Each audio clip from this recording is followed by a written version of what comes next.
آپ سے جو اقوال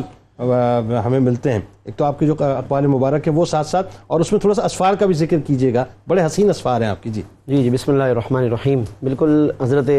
ذوالنون مصری رحمۃ اللہ تعالیٰ علیہ کی جو شخصیت ہے، جیسا کہ ابھی اس سے پہلے علمی مقام پر جب بات ہوئی تو دراصل اس علمی مقام ہی سے اس بات کا بہت گہرا تعلق ہے کہ آپ نے بہت سارے اسفار فرمائے، کیونکہ السائح بھی ہیں، سیاح ہیں، بہت زیادہ آپ نے سیر و سیاحت فرمائی ہے۔ اس کے اندر مکہ شریف آپ کی حاضری ہے، مدینہ طیبہ کی حاضری ہے، بصرہ کی طرف آپ کا جانا ہے، ملک شام ہے، سینا ہے، انطاکیہ ہے، عراق ہے، اور ان تمام جگہوں پر جا کر وہاں کے مشائخ سے بھی استفادہ کرنا بھی ہے، ملاقاتیں بھی ہیں، اور پھر لوگوں کا پھر آپ سے استفادہ کرنا اور بیعت و ارادت کرنا، یہ تمام تر ان اسفار کے اندر ہمیں نظر آتا ہے۔ اور یہ سوال بھی آیا تھا اسی حوالے سے کہ کتنے اولیاء اللہ سے جو ہے تو ان تمام مقامات پر آپ نے ظاہر ہے کہ مختلف اہل اللہ سے استفادہ کیا ہے، اور یہی وجہ ہے کہ پھر آپ پر جو جن بزرگوں نے لکھا ہے انہوں نے پھر آپ کی مختلف علمی جہتوں کو بیان کیا کہ آپ کے اندر اسی وجہ سے مختلف علوم ہمیں نظر آتے ہیں، جیسا کہ شروع میں ڈاکٹر صاحب نے ابتدا میں علم طب کا ذکر کیا، علم کیمیا کا ذکر کیا، تو یہ آپ کی ایک ہمگیر سیاحت ہے اور علمیت ہے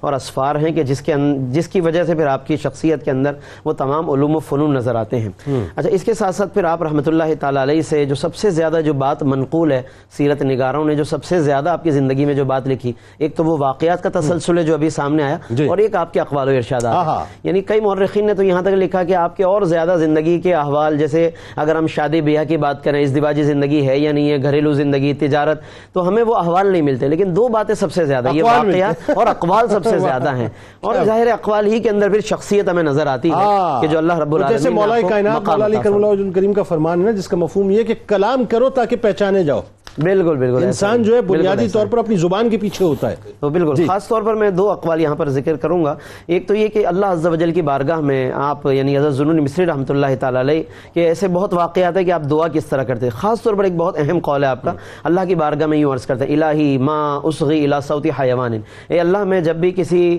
مخلوق میں سے کسی جانور کی آواز کو سنتا ہوں، ولا حفیف شجر، کسی درخت کے ہلنے کی آواز سنتا ہوں، ولا خریر مائن، پانی کے چلنے کی روانی کی آواز سنتا ہوں، ولا ترنم طائرن، کسی پرندے کا ترنم سنتا ہوں، ولا دوی ریح، ہواؤں کے سنسناہٹ سنتا ہوں، ولا قعقعات رعد، اور گرجنے کے برسنے کے اور بادلوں کے گرجنے کی آواز سنتا ہوں، الا وجدتها شاہدۃ بوحدانیتک، مگر میں ان سب سے تیری وحدانیت پر استدلال کرتا ہوں۔ ہوائیں چلتی ہیں مجھے تیری یاد آتی ہے، پانی کی روانی دیکھتا ہوں مجھے تیری یاد آتی ہے۔ یہ بہت کمال آپ کا قول ہے، اور اس سے آپ نے گویا کہ لوگوں کو بھی ایک جہت عطا کی ہے کہ ہم آج دنیا کے حسن و جمال میں کھو جاتے ہیں، مناظر کو دیکھتے ہیں انہی کے ہو کے رہ جاتے ہیں، لیکن ان مناظر کے پیچھے جو صناعی ہے خالق کائنات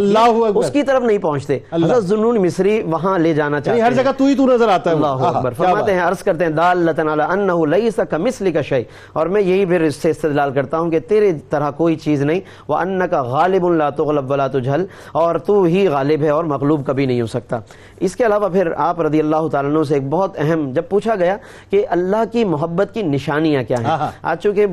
ایسے دور میں ہم گزر رہے ہیں کہ جس میں ہر دوسرا تیسرا ولی ہونے کا دعویٰ کرتا ہے، پھر کچھ ظاہری وضاقتہ کو بھی ولایت سمجھ لیا گیا ہے، پھر چند مطلب الفاظ ہوتا تو بلا وجہ مرید بنانا شروع کر مرید بنا لیتے ہیں، پھر لوگ کسی نے کہا تھا نا کہ پیر اڑتا نہیں ہے، مرید اڑاتے ہیں، اڑانے کا کام زیادہ ہو رہا ہے۔ ایسا ہی ہے۔ تو حضرت ذوالنون مصری جو اصل اہل اللہ میں سے ہیں، سرخیل اولیاء ہیں، ان سے جب ہم یہ بات سیکھتے ہیں کہ انہوں نے معیار کیا بتایا، تو بہت خوبصورت بات فرماتے ہیں، من علامات المحب للہ عز وجل، اللہ عز وجل کے سے محبت رکھنے والے کی نشانیوں میں سے یہ ہے متابعت حبیب اللہ، اللہ کے محبوب کی پیروی کرنے والا، سبحان اللہ، فی اخلاقہ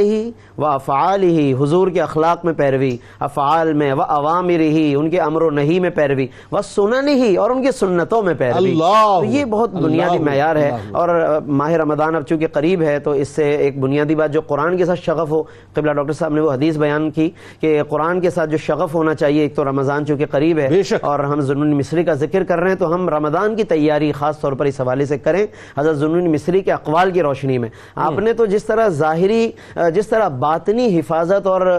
گناہوں سے بچنے کا فرمایا، وہیں پر آپ ماشاءاللہ طبیب بھی تھے نا، اس لیے ظاہری آپ نے نسخے بھی عطا فرمائے، اور رمضان میں بہت کام آئے گا، رمضان میں لوگوں کو بہت کام آئے گا۔ فرماتے ہیں کہ لا تسکن الحکمت معدۃ، حکمت، علم و حکمت اور غور و فکر اس معدے میں، اس